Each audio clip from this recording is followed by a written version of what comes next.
49ers at home. Finally, who's starting at quarterback? Boy, that's a mystery. Brock Purdy was limited again Thursday, the day we're recording this. It sounds like it's going to be a game time decision. We talked about it yesterday in a video on YouTube. Make sure to check out our YouTube channel. But Chris, there's nothing that makes me think that Brock Purdy will not play. I don't know if it's a good or bad thing that doesn't really move me on whether I think the 49ers can win this game, though. How do you mean? Like, if Brock Purdy was not going to play, I would have the same amount of confidence that the 49ers could win this game than if he didn't play. So would you give Mac Jones a $53 million a year contract? Yes. No. No, I think what it ultimately means is I don't think the 49ers winning this game is necessarily going to come down to quarterback play. Like, I don't think that the Niners are going to need, because if you need to put a game on somebody's right arm, I'll take Brock Purdy over Mac Jones for sure. But I don't think it's going to come down to that necessarily. I think what we're going to look at is two good defenses. Can they stop the run? Like, those are the things that right now concern me more than what's happening under center. Yeah, I see that. I would feel a lot better from the Niners' perspective if Brock Purdy played. But I see what you're saying from the standpoint of what we saw the first 2 weeks, and there wasn't this dramatic offensive drop-off with Mac Jones playing quarterback. But for me, that's the Saints, probably one of the worst teams in the league, and I just wouldn't feel awesome about Mac Jones long term. But yeah, like, I think I don't think the Vegas odds would swing drastically if we knew Brock Purdy was playing this week or not. Like, I think that's more of a testament to what Kyle Shanahan can do offensively. And if you dive into, some of the metrics, the hashtag analytics that we'll talk about in this podcast, I think the thing that I took away was, man, the Niners' talent hasn't really, like, they haven't been playing at a high level, but Kyle Shanahan's been scheming it up. And Kyle Shanahan's done a really nice job with the X's and O's portion of the offense, which has allowed the offense to be, one of the better offenses in the league so far. And so, while the defense has also been, I think, arguably a top 5 to 10 defense through the first 2 weeks, albeit in a really small sample size. Mm-hmm. So yeah, I'm with you. Like, I don't know that, like, I don't think it's like, they could score 40 with Brock Purdy in the lineup and 14 with Mac Jones in the lineup. Like, I'm not really looking at it like that, but I do like having Purdy in there much more than starting Mac. Yeah. Yes. I guess what I'm saying is, if Mac Jones was starting, I'm not like, wow, I think the Niners are going to lose today. I think it might look a little different. But my greater concern with the 49ers is Arizona has a pretty good running back in James Conner, who has killed San Francisco before. We've seen the 49ers struggle to stop the run at times this year, and certainly in week 2 against New Orleans. That's been a pretty huge problem. And when we're going into Sunday, that's the thing I'm watching above all else, because it was a massive problem last year. They took tremendous strides to try and fix it this offseason, and I'm not totally sure if it's been fixed. And it doesn't need to be perfect now, but it's about improvement. And can they adjust from week to week and figure out a way to be better in week 3 than they were in week 2 in terms of stopping the run? Yeah, totally agree. For me, I think the biggest issue for the 49ers this week is just Kyler Murray. And I know Nick Bosa talked about, feeling good about their plan that they have.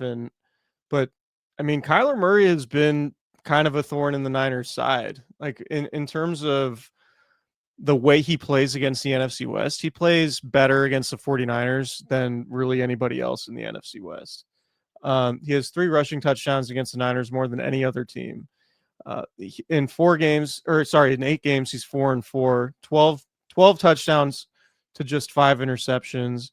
And he's only been sacked 18 times. For reference, the Seahawks have sacked him 32 times in 10 games. The Rams have sacked him 29 times in 10 games. So good Lord. The numbers point to just Kyler Murray. And, we know this anecdotally by watching the Cardinals play the Niners. We know that Kyler Murray's mobility gives the 49ers fits historically. Mm-hmm. And so, it'll be with a young defensive front, particularly with Mykel Williams playing on the edge and for the first time, really, Bryce Huff, playing with the Niners on the edge for the first time. What's that going to look like? Can you contain Kyler Murray? Can you prevent him from being efficient? Can you prevent him from making plays with his legs?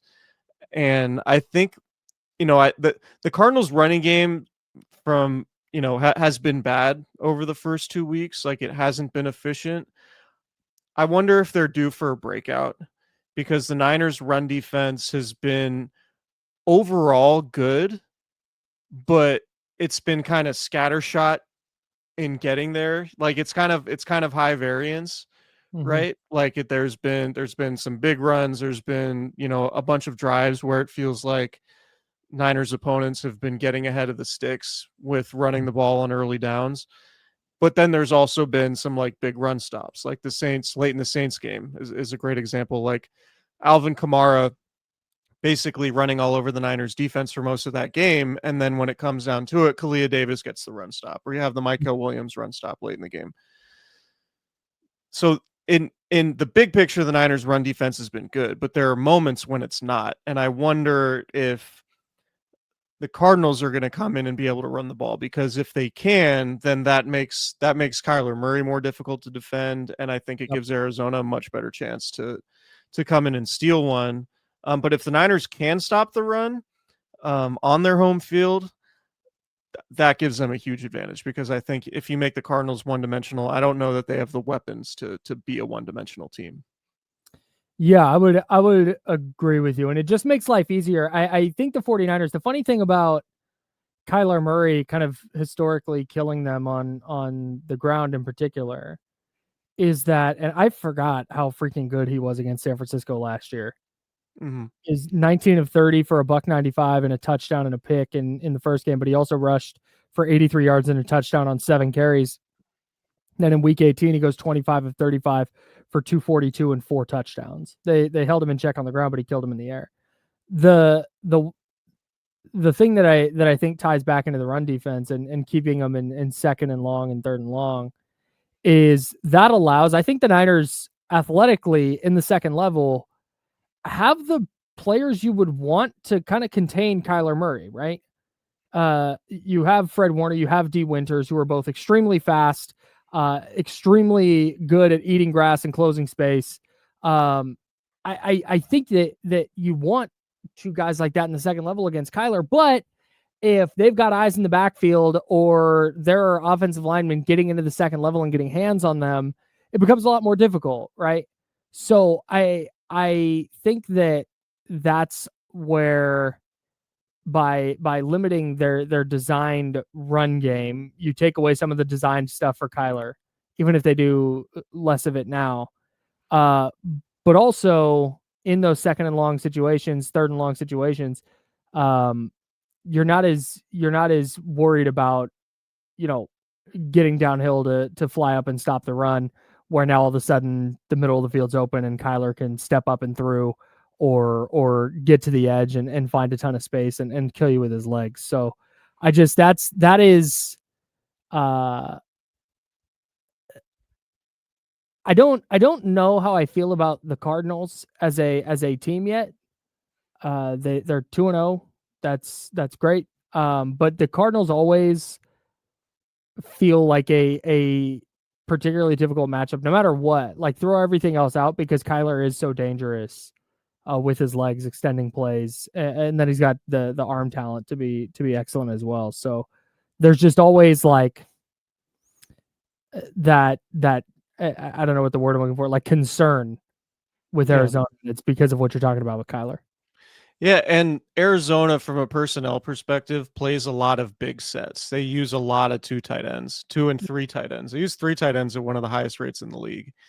And the Saints, conversely, the Niners' opponent last week, one of the highest usage 11 personnel teams, so 3 receiver sets, which explains why the Niners didn't play basically a down of base defense the entire game. It was basically nickel the entire time, with the exception of using Jair Brown, a safety, as a dime linebacker for 7 snaps.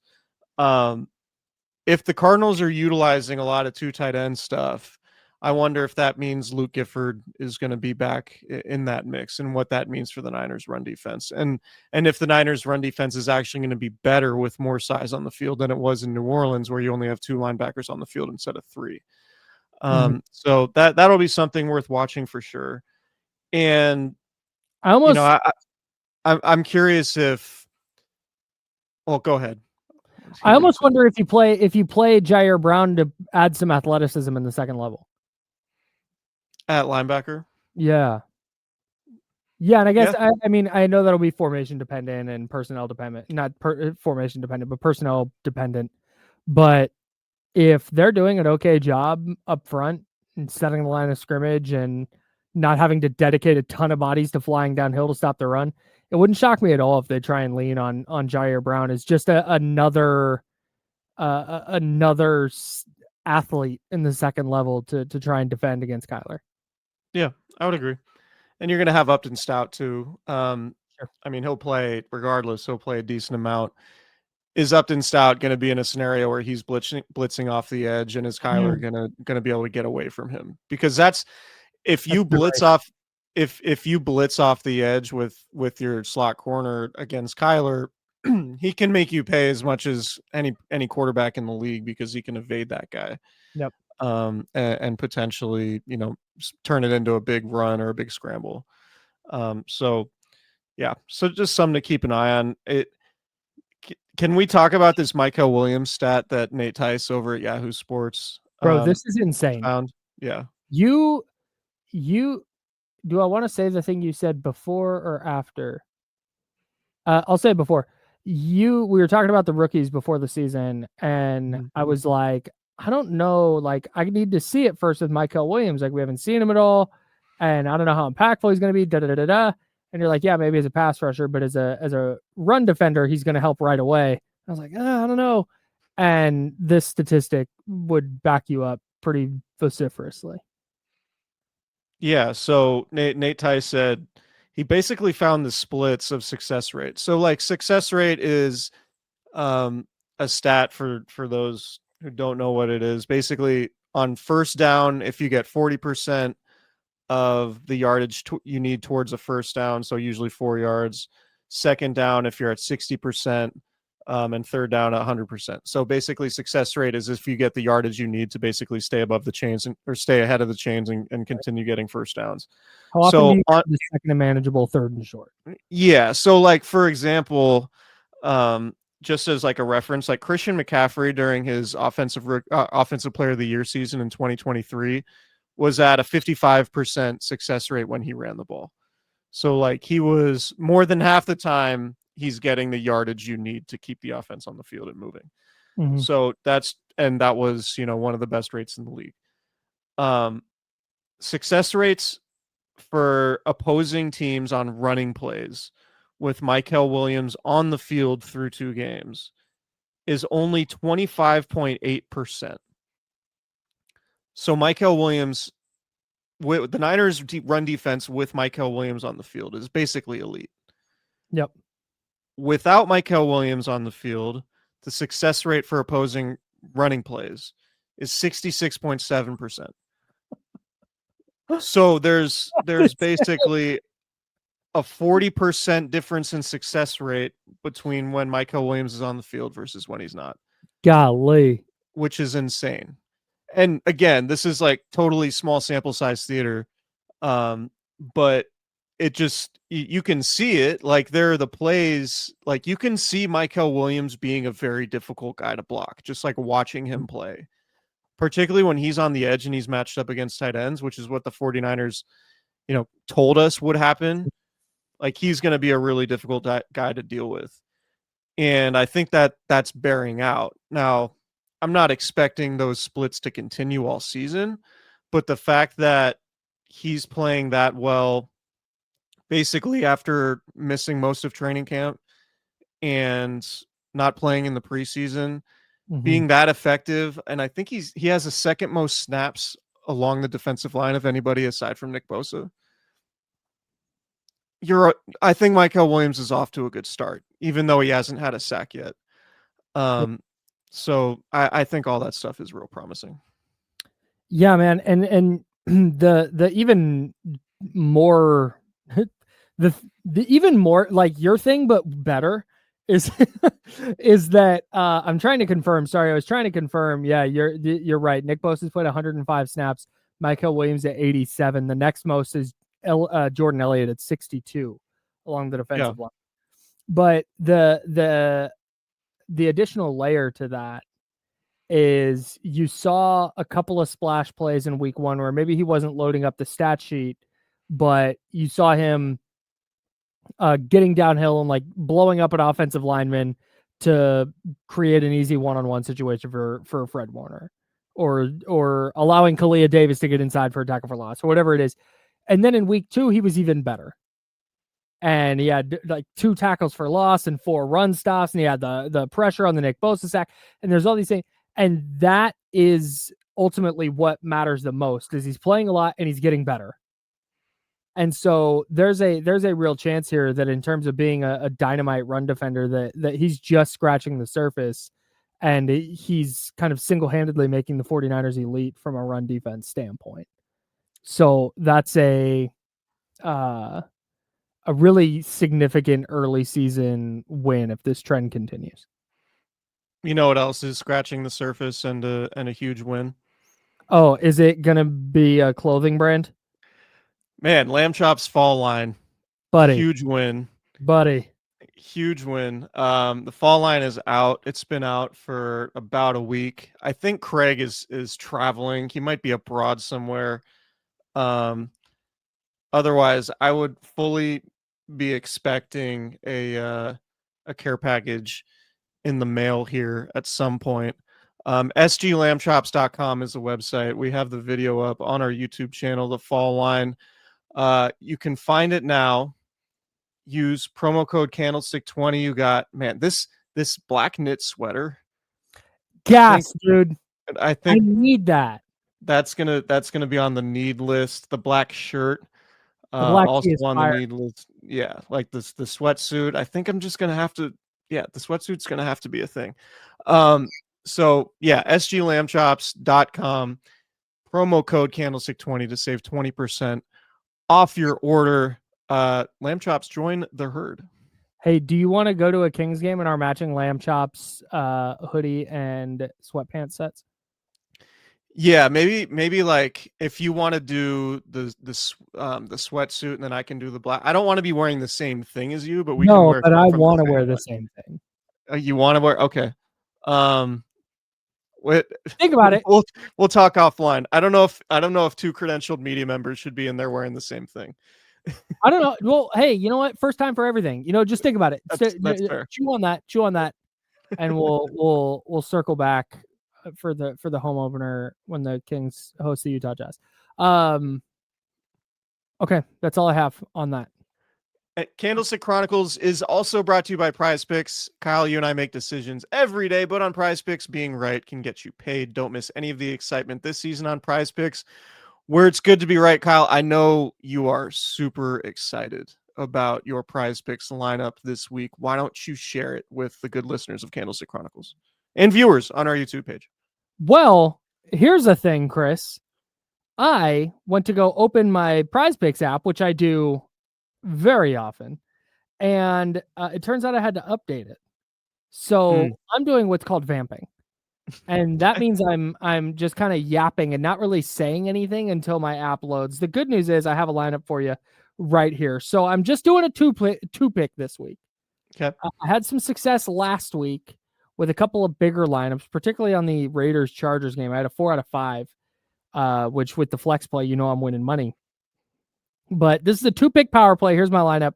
this week. I'm going Christian McCaffrey. I'm going less than 15.5 yards on his longest rush. His longest run of the year is 13. And I'm just not totally sure that the 49ers are there personnel-wise just yet to get Christian McCaffrey to really break one. He's close, and maybe the Cardinals have a guy who misses a tackle, and McCaffrey is off to the races for a 16-plus yard run.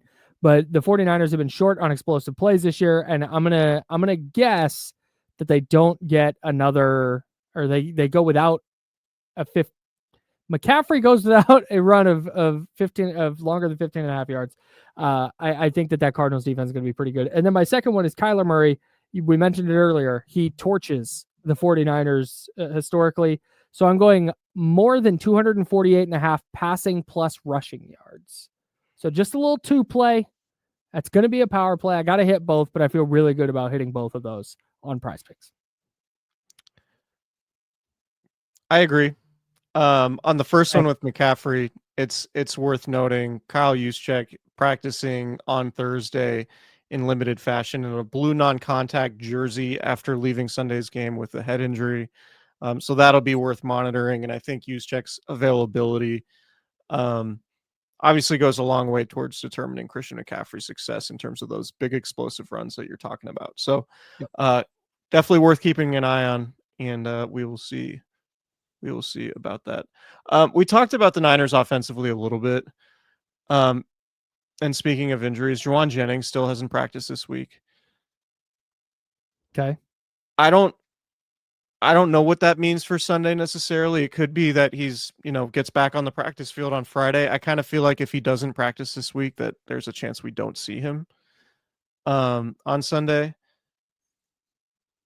And I think that would be pretty problematic. Although the Cardinals backfield is pretty banged up. Will Johnson, the corner from Michigan, who you and I talked about before the draft, ended up sliding to the second round. He has not practiced this week. He left the game Sunday against Arizona, I believe it was with a groin injury. Sorry, against Carolina in Arizona with a groin injury. Their other starting cornerback, I believe, also left the game. I think he returned to practice this week. I don't know. The Niners. I feel like I have a better grasp of the Niners defense going against Arizona's offense than I do the Niners offense going against Arizona's defense. Interesting.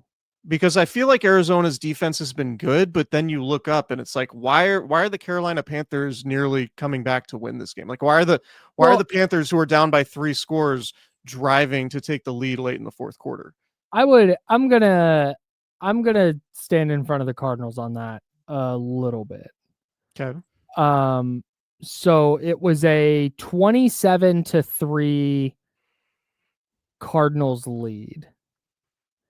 And then Kyler throws an interception, and Carolina goes 93 yards in 14 plays, and they score a touchdown. But they needed 14 plays to get their 93 yards. And then Arizona punts, and Carolina goes 12 plays, 76 yards. They score a touchdown. Okay, now it's a 5-point game. And then there's a really weird bounce off an onside kick where Carolina recovers the onside kick. Then there were a bunch of penalties in there. There was like a defensive holding and a roughing the passer. But Carolina, after they got the ball back, had never had a shot. Sure. The Cardinals were destroying Carolina's offensive line. So I think it was just one of those games where the Cardinals were cruising, and then an interception happens. Oh, and then they get a long touchdown. It's like, all right, well, game's still in hand. Oh, now they got another touchdown. Oh, now there's a bad bounce off an onside kick. And it just kind of, it unraveled over the last 5 minutes for Arizona. They dominated that game otherwise, though. So it felt like it was somewhat similar in week 1 for New Orleans, or in New Orleans for Arizona. In that Arizona got out to a big lead, and then the Saints came back and were at least within a score late in that game. Yeah, they almost had a touchdown to tie it at the end. So I don't know. Like, I just don't. Arizona's 2-0, and obviously that's a good place to be. The NFC West is the only division with multiple 2-0 teams, and it has 3. in the Rams, the Niners, and the Cardinals, which is an interesting topic. But I just don't know what to make of this Arizona team, because on one hand, I think they're well coached. I think the defense is sound and talented. I think they're super banged up on the defensive side. Walter Nolan, their first round pick from Ole Miss, has been injured. Somebody who the Niners were linked to a little bit, the defensive tackle. It's hard to really get a feel, because, whether it's Mac Jones or Brock Purdy, and I think this goes back to your initial point, it's hard to get a feel for how good this Niners offense can be against that Arizona defense, because we don't know how healthy or unhealthy either side of the ball is going to be. So it's kind of a few big question marks going into this one. I will say, I think Arizona's defensive line is probably really good. And Calais Campbell's been awesome. Yeah, he's 64 years old and just cooking. So I do think, now that we've talked about it a little bit, I do think that there's a benefit to Purdy playing, just because of that escapability and that ability to use his legs. He's not Kyler Murray. He's actually Lamar Jackson. And I think it's a joke. I think having that in his back pocket could be the difference between a 27-point day for the 49ers and a 20-point day for the 49ers. Yeah, that's fair. That's fair. I feel good about, so going back to what we were talking about regarding the numbers, like EPA per play, the Niners are 14th in the NFL, right in the middle of the pack. EPA per pass, the Niners are 7th in the NFL. Not bad. Not bad. EPA per rush, they're 24th. Ooh. So a couple things. Niners allow pressure. I believe they're 9th. Yeah, they allow pressure at the 9th highest rate in the league. Their separation for pass catchers, and this is according to NFL's Next Gen Stats, 25th. So they have a really productive, again, 7th in EPA per pass, really productive passing game, despite not getting separation generally, and despite allowing pressure frequently. So that to me says Kyle Shanahan is dialing it up. Like that to me says, from a personnel perspective, from a pass blocking perspective, in aggregate, the Niners haven't been great, albeit in a 2-game sample, and Seattle has been far and away the best pass rushing defensive front through the first 2 weeks of the season. So maybe that's not a real stat and it's an outlier. But the plays that stand out to me when it comes to Kyle Shanahan's schematics, and particularly in like some of these high leverage situations, are the throwing plays to Christian McCaffrey when it's 3rd and long, or 4th and whatever in the Seattle game week 1, where you motion Christian McCaffrey out wide, and then he's able to shake free and get a big gain or get a touchdown at the end of the first half in the case of the New Orleans game. Those to me feel like the biggest plays in the 49ers arsenal right now, or the most effective ones.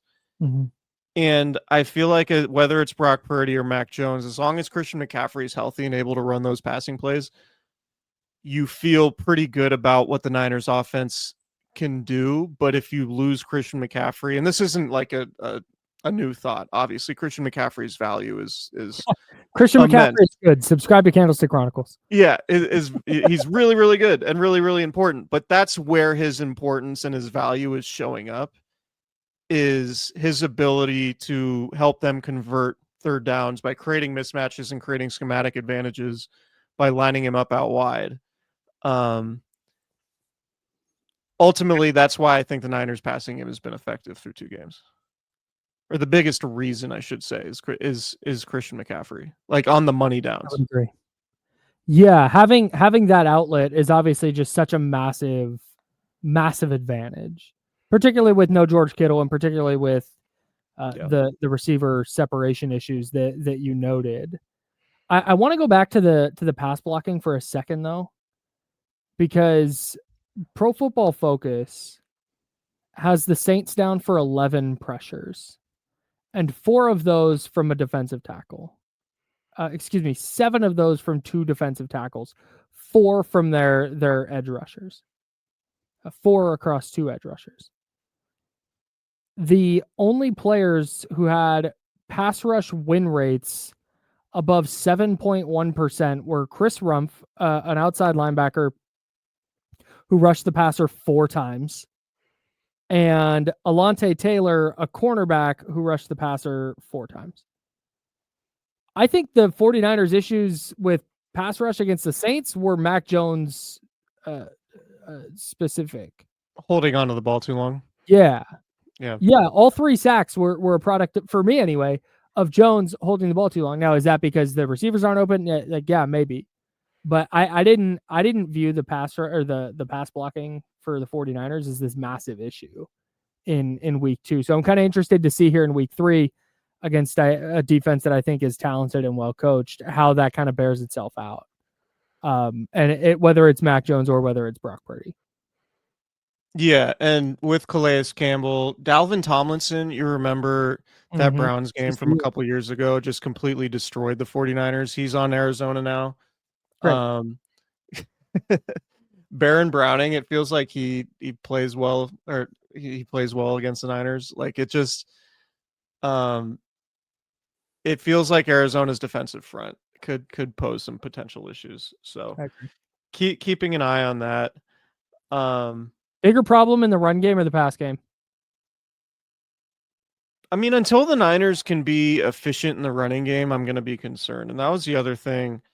The Niners running game, yards before contact, they're 25th in the NFL. That's not going to get it done. They haven't been able to run block as effectively. And Kyle Shanahan said it this week that he wants more production from the running game. And part of it is you mentioned Christian McCaffrey's lack of explosive plays. One thing that Kyle Shanahan pointed out, which is interesting, is that it's harder to create explosive plays when teams are playing more 2 safeties deep.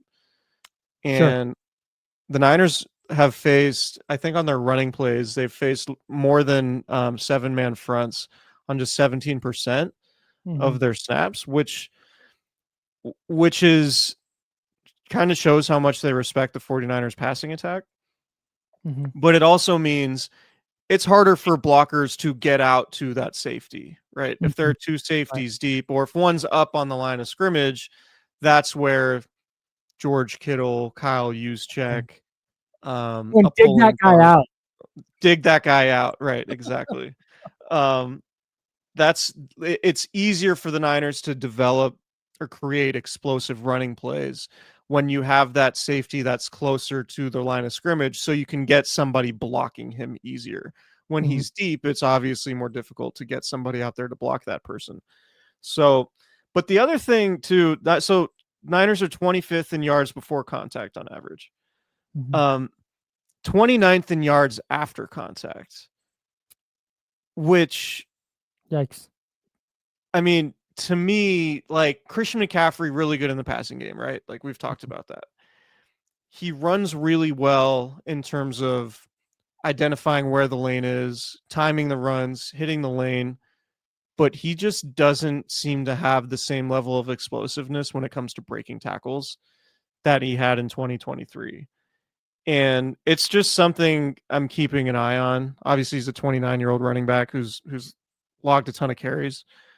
Just something to keep an eye on, because he can get you, the requisite 4, 5, 6 yards, maybe 10 yards on a running play when the blocking is good enough. But can he make a couple guys miss? Can he break some tackles to turn those good gains into explosive gains? That's something that I think is worth keeping an eye on, because the Niners running game just hasn't really been there. And I think for them to, take that next step from like decent team to like, oh, this team could win a couple playoff games, particularly if they have to go on the road, they need Christian McCaffrey to be more of like explosive run guy, like breaking more tackles and doing more than what he's done through the first 2 weeks.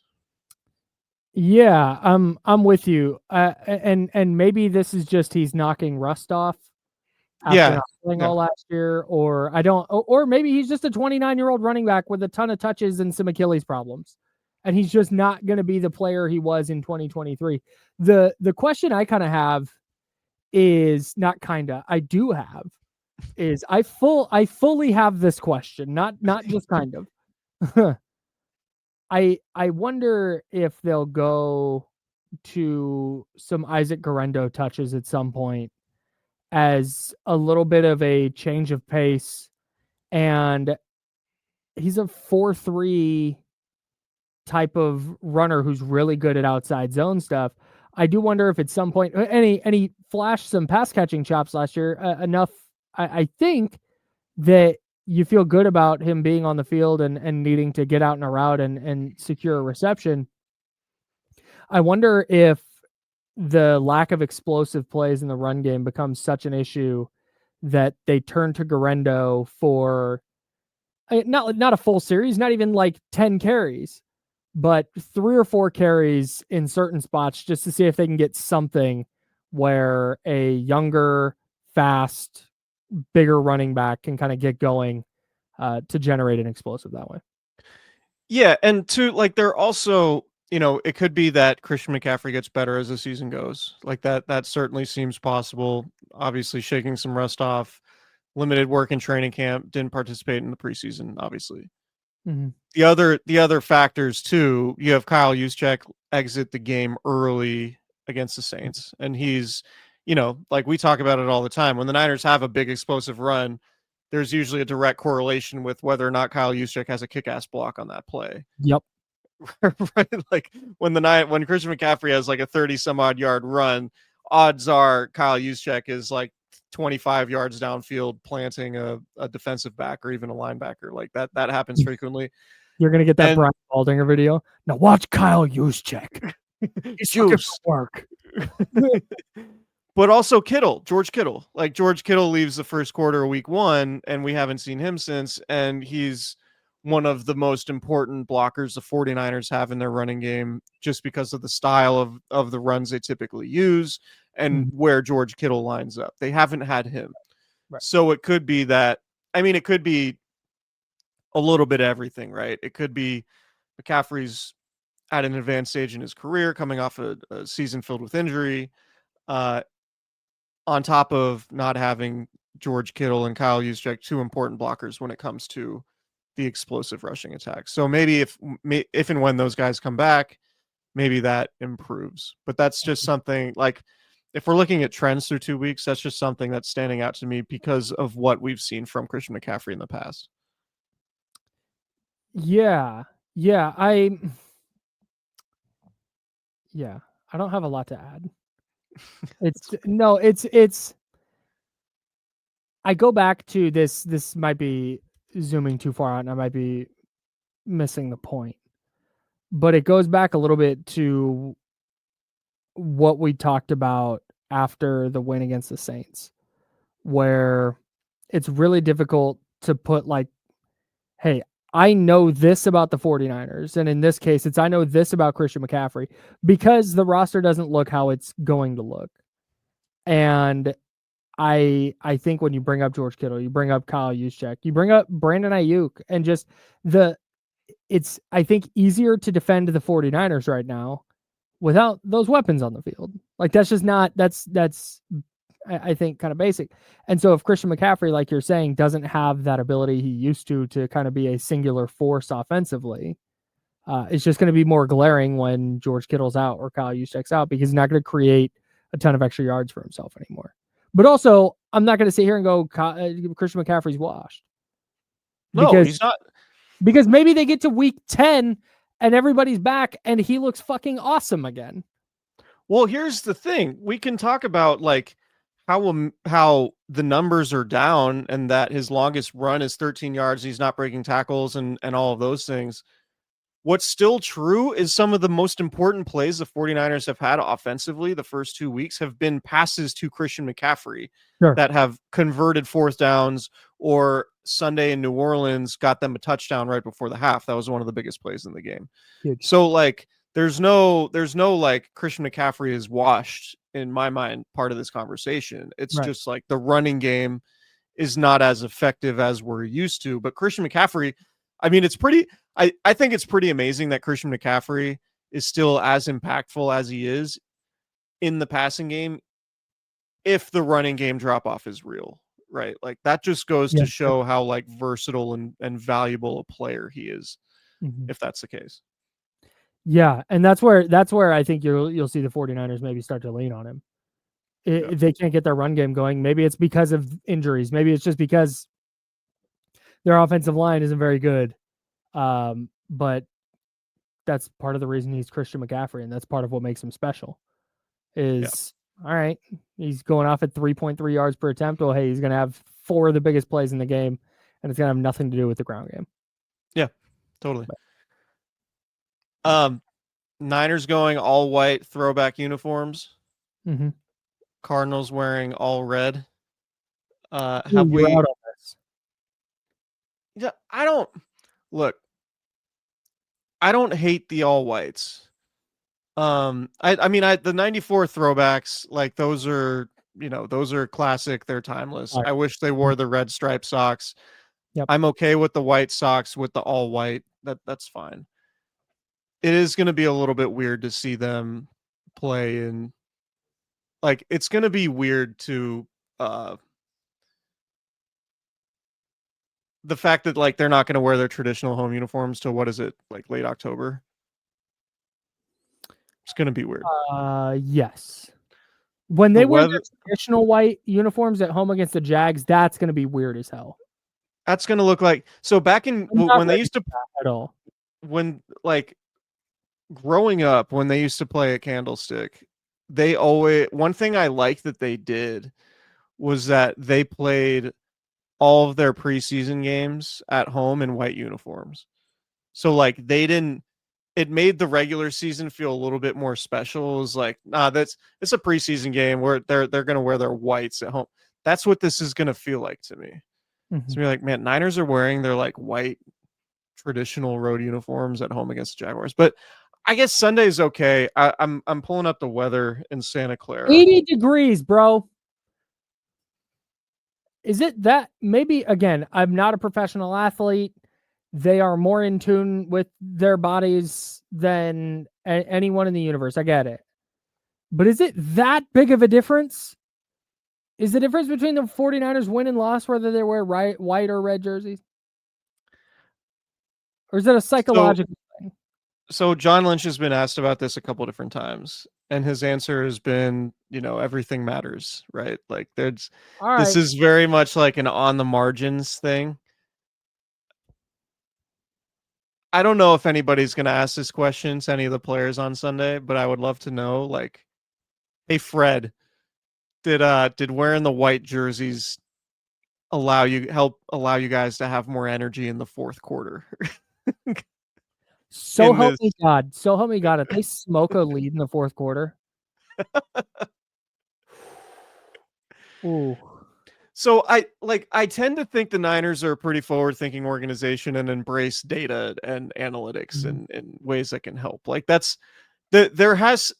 where I'm coming from on this is there has to be something from they did a study or something, or maybe they were just going back to last year when it was like 100 degrees in Santa Clara, that one game, and they were just like, we're not doing that again. Maybe that's it. Yeah. This has big, like, because Kyle Shanahan, of course, I think one of the things with Shanahan as well, he is at the forefront of offensive football. He learned football in like the 90s. This dude's football brain is full-on football guy. And I think that on some level, whether it's him or somebody else in the organization, this is one of those just like, don't eat turkey before the game because it makes you tired. Kind of like wives' tales. Like they're just like, you got to it reflects the sun. You won't get as hot. Like, all right, man. Sure. Like if that's what it takes. Don't drink water 30 minutes before the game. You'll throw up. Like, all right. Hey, if you're tired, don't put your hands on your knees. You got to stand up straight so you get the oxygen flow. Like, this is all fake. It's all stuff that people just made up when they didn't have science.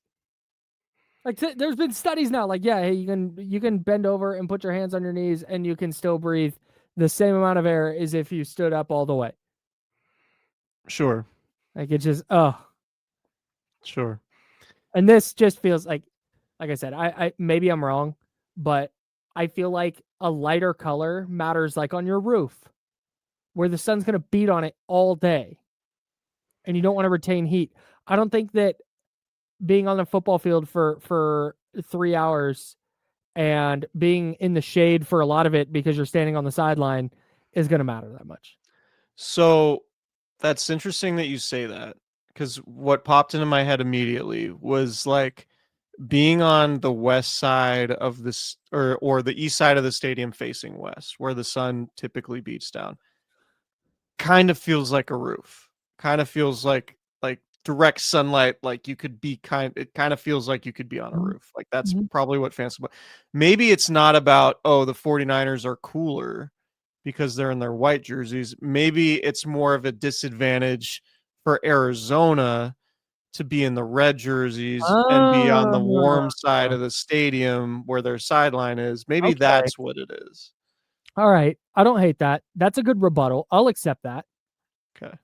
Okay. I don't know. Well, I think it's I'm in now. I'm in on this now. I'm with you in that I feel like it's mostly silly, and maybe they're just doing it because they think there's a 2% chance that it helps. Or a 0.02% chance that it helps. Like any chance that it helps is something that they're going to take. It's the same reason that Kyle Shanahan doesn't say who his starting strong safety is going to be. Right.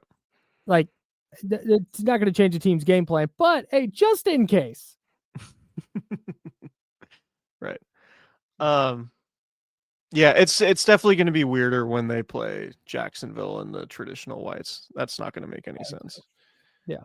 A game in Levi's Stadium, Jacksonville will probably be in their teal uniforms. It'll look weird. But Al Guido, if you're listening, striped red socks with the throwbacks. Just do it, man. Can you know what? Al, can you do those striped socks so Chris will stop fucking talking about it?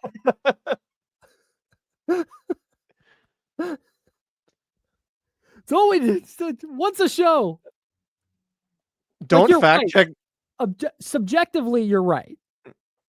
Don't fact check me on this, but the 49ers have never lost a Super Bowl wearing striped socks. Nah, it's just facts. So that's my only point. And it looks better. I just despise the red uniforms with the white socks. I think that looks awful. That's some Philadelphia Eagles ass shit right there. I think the 49ers are going to lose on Sunday. Think they're going to lose? Yeah. I think they're going to win. Cardinals is a weird opponent, weird game. I know the Cardinals are 2-0, but I don't feel like for the Cardinals to come in and beat the 49ers, for the Cardinals to beat the 49ers in their home opener with the way the 49ers have played versus the way the Cardinals have played so far, I would feel like some weird wonky shit would need to happen. Like some injury, like Trent Williams sprains his ankle in the first quarter. I'm knocking on wood right now. Or something like that. But if the Niners, have good health and don't lose like a random star early in the game, I think they're better than Arizona. Niners defense has been really, really good. Like it's been really good on the road, and I would expect with their home crowd in the home opener, there's going to be a lot of energy on that side of the ball. And I think the Niners defense, they should stop the run. Arizona hasn't been able to run the ball effectively at all. So they should stop the run. And as long as if Renardo Green can limit Marvin Harrison Jr., I just like the 49ers chances. I think Diamador Lenore absolutely can. he never gets targeted these days, which is interesting. I think how many times has Diamador Lenore been targeted so far this season? It feels like it was none in Seattle. Stand by. We have the technology. Yeah. Anyway, it was none in has been targeted twice. Once in Seattle, 5 times against the Saints, but he gave up 3 catches for 16 yards with a long of 7. So I think the Niners match up well with Arizona's receivers. The question is Trey McBride. And is it a scenario where Marquise Siegel is matched up with Trey McBride a lot, or Jason Pinnock? Like, the 49ers can avoid those scenarios, then I think the defense can play. The Niners defense leads the league in EPA per play. Man. Can I read you an insane stat from this Panthers-Cardinals game? Sure.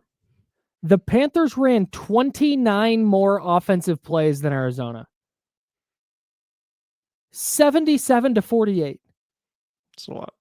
That's crazy. What were the turnovers in that game? 2-1 Cardinals. Oh, wow. Yeah, Carolina had the onside kick. And I think that kind of just...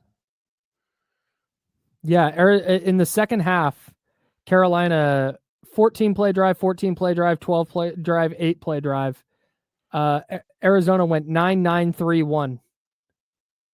And then 1 was the end of the game. Wow. Crazy. Yeah, I think the Niners defense is good. I think there's a chance that the Niners win another low-scoring game. But I would pick the Niners, even if it's Mac Jones. But I think it's going to be Brock. I don't think... Brock said it'll be a game-time decision. I don't think Brock Purdy is practicing this week just to see how it goes. I think he's practicing this week to play. I think if he was unsure about Sunday or he couldn't play, he would just be rehabbing instead of practicing. I agree. So I'm with you. All right. Live show. Live show after the game on our YouTube channel. And we'll have that up on our podcast feed as soon as we can. Subscribe to our YouTube channel because oftentimes our content shows up there before the podcast feed. So if you're interested in getting the Candlestick Chronicles podcast as fast as possible, do so on YouTube. Hit the notification bell. You will get hit on the hip every single time we publish a new video. Go to Cooperage in Santa Rosa and drink Candlestick Chronicles Hazy IPA. Maybe even go to Ross Street on Sunday for the 49er game. I'm telling you, it's an unbelievable vibe. They open at 10 a.m. Hell yeah. On Sundays, on football Sundays, so you can get a little bit lubed up before the 1 p.m. kickoff. Oh. Go say hi to Charlie or Kurt. Say hi to Amanda and drink Candlestick Chronicles Hazy IPA or any one of Cooperage's delicious beers. Yep. They're all awesome. So we appreciate Cooperage for the support. And or you can go to Airway, their brewery. They just redid the outside. I'm curious to see the outside, what they did there. Just building new locations, renovating the one location. They're doing all sorts of stuff over there at Cooperage. Shout out to them, including making great beer. So we'll talk. Watch out, big beer companies. Cooperage is taking over. One Candlestick Chronicles at a time. Something like that. Go to cooperagebrewing.com. You can buy beer from their website. And 21 or older, anywhere within the state of California, they will ship the beer to you or just get Cooperage wherever you see it. It's awesome. Yep. All right. See you guys.